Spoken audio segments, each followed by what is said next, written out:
আমরা লাশটা পোস্টমর্টমে পাঠিয়েছি। মেয়েটির বাবা থানা মিসিং ডায়েরি করে।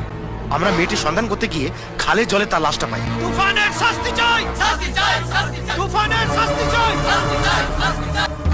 স্যার, কলোনির মানুষ ক্ষেপে আছে। এই লোকটাকে শাস্তি না দিলে কলোনিতে আগুন জ্বলে। আগুন? সেই আগুন জ্বালানোর জন্যই তো আপনি এইখানে এসেছেন ইন্সপেক্টর। আর আমি এসেছি ফায়ার ব্রিগেড হয়ে সেই আগুনের জল ঢালার জন্য। ওরা সেটাই জেনেছে যেটা এতদিন আপনি ওদের বুঝিয়েছেন, আপনি ওদের দেখিয়েছেন। এবার ওরা সেটাই জানবে যেটা আমি ওদের বলবো, আমি ওদের দেখাবো।